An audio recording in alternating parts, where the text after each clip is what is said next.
She built a billion-dollar empire in a world that told her she couldn't.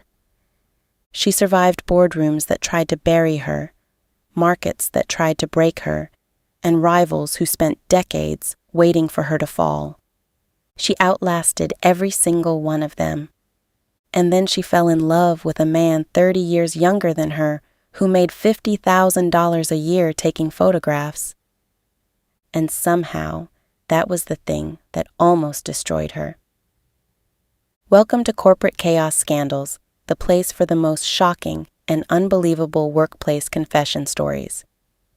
From office drama to hidden secrets, nothing is off limits. Before we get into this, make sure you subscribe and like because we bring you stories like this every week. Her name is Alandre Vance, 63 years old, the founder and chief executive officer of Vance Capital Group, a private equity and acquisition firm that, over the course of 31 years, had grown from a two-person operation in a rented office in downtown Chicago to one of the most formidable investment firms in the country. $14 billion in managed assets, a portfolio that spanned healthcare, technology, real estate, and energy. A track record that included 43 successful acquisitions, 9 landmark exits, and 3 industry awards that she kept in a cabinet she never opened because she found the concept of celebrating what she had already done to be a waste of time she could be spending on what she had not yet done. She had been married 22 years to a man named Gerald, who had been her business partner before he was her husband, and who had died 8 years ago of pancreatic cancer that had been diagnosed in February and had taken him by October. 8 months. She had held his hand for the last 11 days. She had run the firm remotely from the hospital for the last 4 of them, because the firm did not stop, and she had not known how to stop with it. After Gerald, she had not dated. She had been asked. Men of appropriate age and appropriate stature had made appropriate overtures through appropriate channels, and she had declined all of them with the polite efficiency she applied to any proposal that did not meet her threshold of interest. She was not lonely, or rather she was, but she had constructed her life in such a way that the loneliness was productive rather than debilitating. She worked, she gave, she traveled for the company and occasionally for herself. She mentored young women in finance with a rigor that made some of them cry and made all of them better. She was, by every account of her life as she lived it, a complete person. And then, at the opening night of a private art exhibition at a gallery in River North, she met Fernando Reyes. He was 33 years old, a freelance photographer who had been hired to document the event, the guests, the art, the atmosphere, the kind of candid shots that private galleries use for their archives and their social media and their donor newsletters. He wore a dark jacket over a plain shirt. He had a camera around his neck that he knew how to use in the way that certain people know how to use their hands, as a natural extension of how they interacted with the world rather than as equipment they were operating. She had noticed him because he was taking photographs of the details most photographers ignored, the shadows at the edge of the art, the expression on a waiter's face, the way the light from the sculpture caught the rim of a glass. He was paying attention to the things that the event had not asked him to pay attention to. She found this, against all expectation, interesting. They spoke for 40 minutes. He did not know who she was, not immediately, not in the way that people who move in corporate circles know who she was. He was not performing interest in a billionaire. He was simply talking to a woman at a gallery who had walked over to ask what he had seen in the shadow of a particular painting that had made him want to photograph it. She went home that night and thought about that conversation more than she had thought about anything personal in a very long time. She reached out to the gallery 3 days later. She requested the photographer's contact details for a private commission. This was not unusual. She had commissioned photography before, for company events, for the firm's annual materials. She told herself this was the same category of thing. She called Fernando. They discussed the commission. He was professional, asking the right questions about the brief, about the intended use of the images, about the aesthetic direction she had in mind. She found that she did not want to talk about the brief. She extended the conversation. They talked for an hour and 15 minutes about things that had nothing to do with photography. She commissioned him. He documented 2 company events. They saw each other in professional contexts 3 times in the first 6 weeks. At the end of the 3rd event, standing in the lobby of the venue as the evening wound down, Fernando said, "I would like to take you to dinner. Not as a client.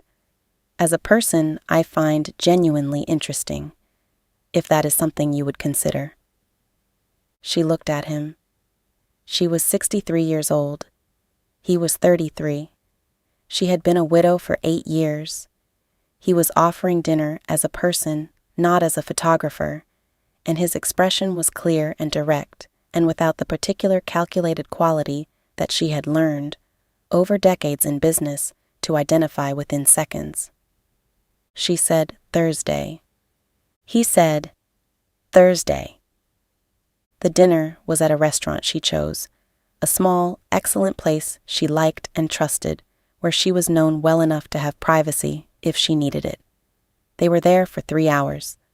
The conversation covered more ground than most conversations she had in boardrooms: his family, his work, the decade he had spent building a freelance practice from nothing, the way he thought about images and light, and the relationship between what a photograph showed and what it concealed.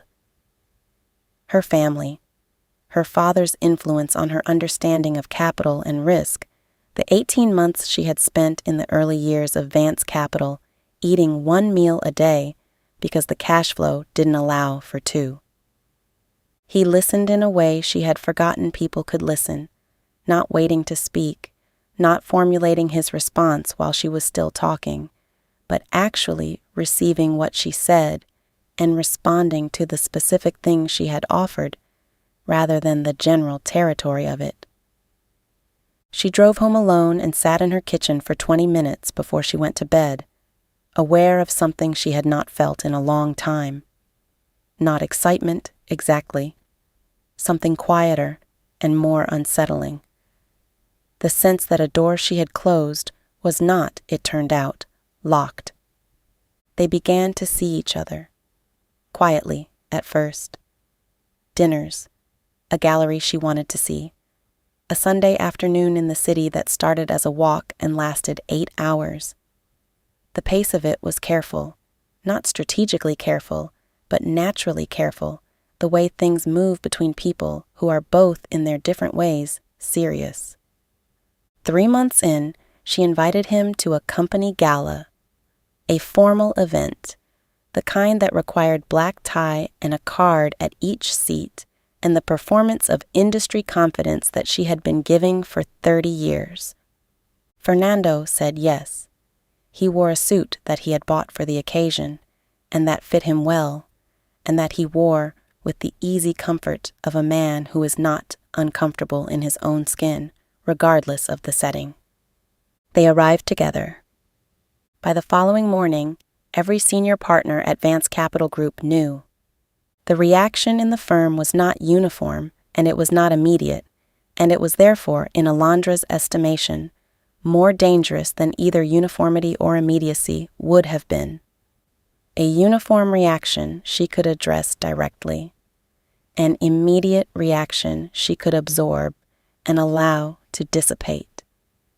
What she got instead was the particular organized quiet of people who had seen something they intended to use and were deciding when and how to use it. The whispers started in the corridors. The 30-year age difference was the surface of it, the easy available shorthand for a more complicated set of anxieties. The word distraction appeared in a conversation she was not supposed to overhear.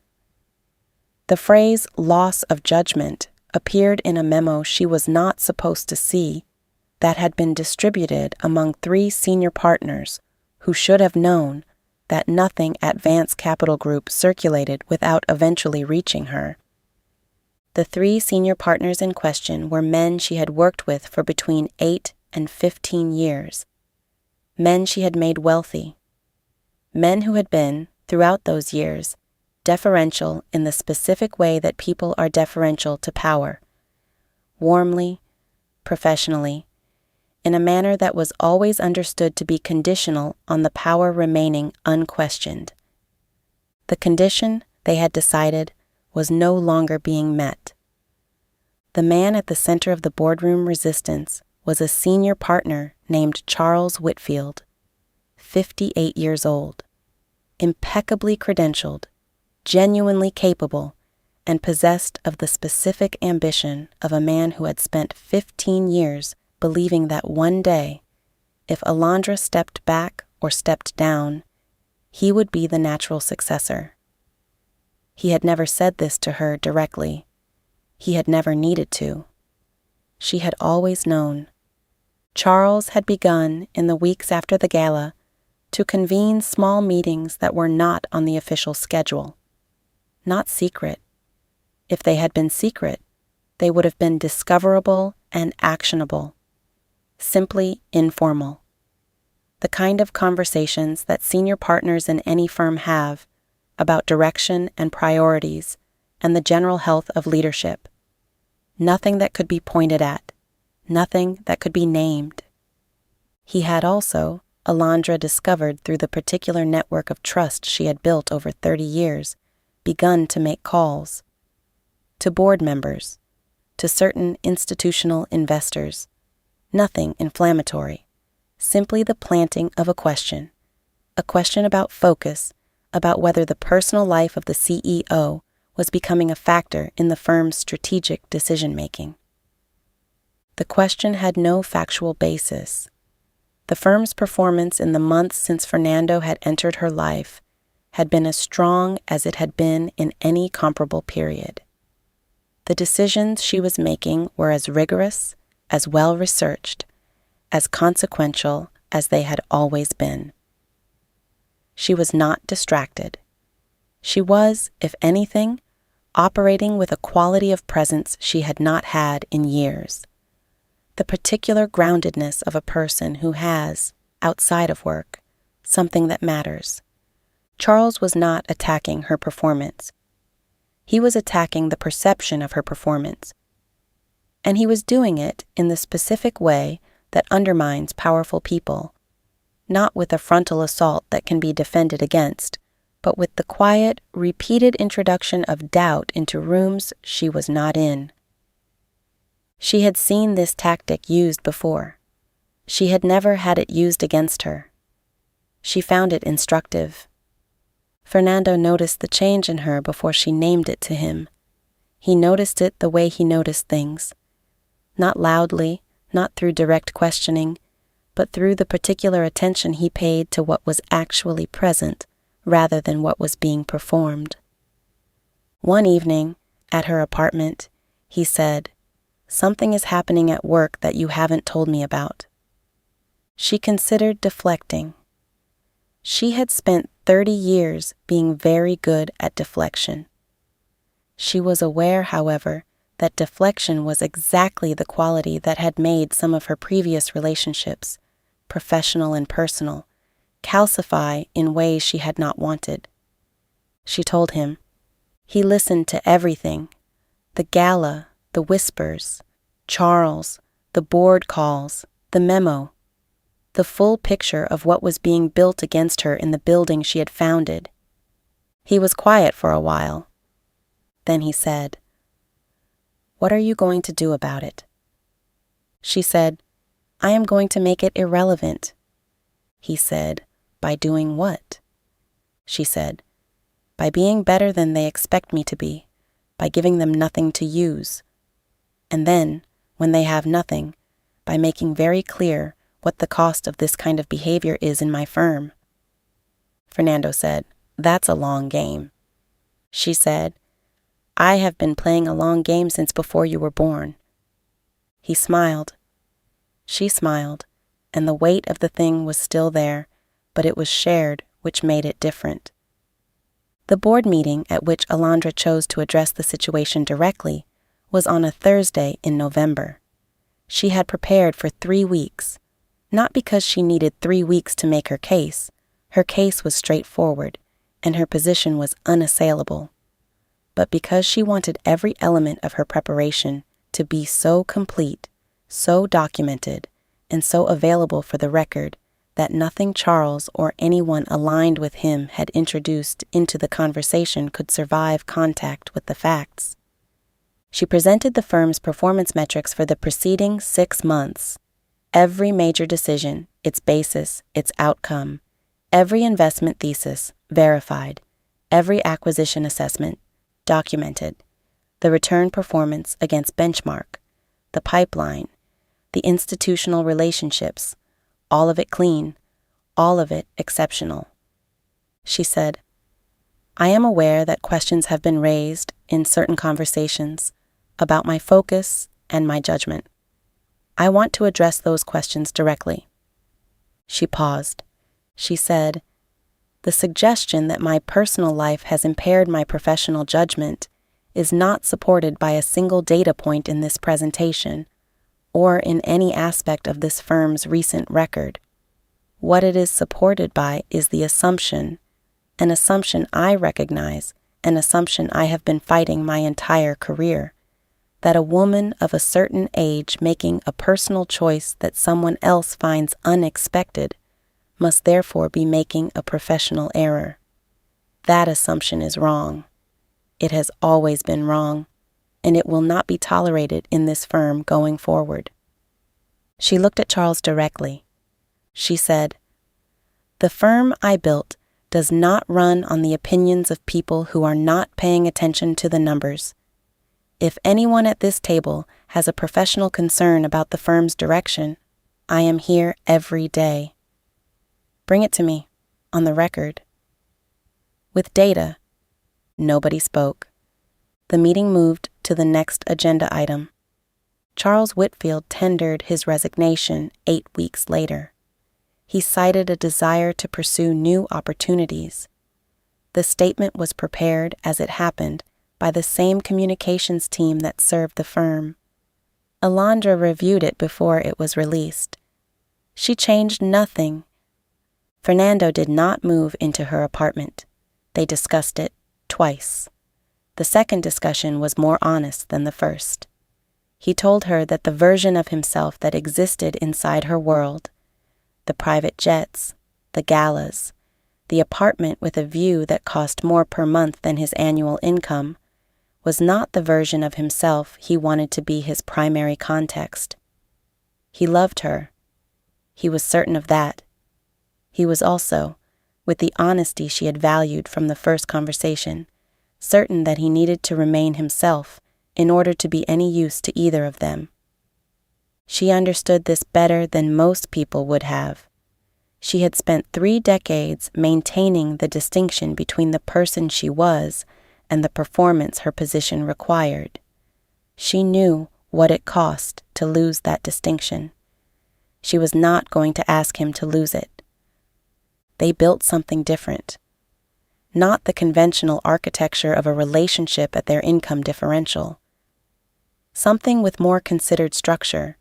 His studio, her apartment, weekends in places they chose together rather than places her schedule assigned. The photography, his work, his clients, his creative practice remained entirely his. She attended his exhibitions. She did not acquire his prints for the firm. She would not do that to either of them. He photographed her once, privately, without a commission and without her knowledge. She found the image on a table in his studio on a Sunday afternoon. It was taken at the dinner they had had a year before the gala. She had not known there was a camera. She had not been performing anything. She looked like a person who was, for the first time in a long time, not managing anything. She asked if she could keep it. He said it was already hers. The firm is still the firm. Alandre Vance is still at its head, 11 years after the gala, with a track record that has added 7 more landmark transactions to the list on the wall that she still, pointedly, never looks at. The associates who have come through Vance Capital in the past decade know her primarily as the most demanding and most effective mentor any of them has ever had. Fernando Reyes has a permanent exhibition at a gallery in Chicago. He has been commissioned by 4 major international publications. He has never worked for Vance Capital Group. They are still together. They do not make public statements about their relationship. They have never needed to. The people who know them know what they are to each other. The people who don't know them know Alandre Vance's record. She was asked once, in an interview for a financial publication, whether she had any regrets about the way the Fernando story had played out publicly in the years when it was a story. She said, "My only regret is that I waited 3 months to bring him to the gala. I should have brought him sooner. It clarified everything faster than anything else I could have done." The interviewer asked what it clarified. She said, "Who was actually in my corner, and who had been waiting for a reason to leave it." That is the story of Alandre Vance, the billionaire, the photographer, and the boardroom that thought love was a weakness, and learned the expensive way that they were wrong. Drop a comment below. What do you think about how Alandre handled the boardroom rebellion? And what do you think about Fernando? Was he the right person at the right time, or something more permanent than that? Tell me in the comments. I want the full discussion on this one. And if you are not subscribed to Corporate Chaos Scandals, hit that button right now. Like this video. Share it. We are here every single week with the stories that make you think twice about power, love, and who gets to decide what a woman of a certain age is allowed to want. I'll see you in the next one.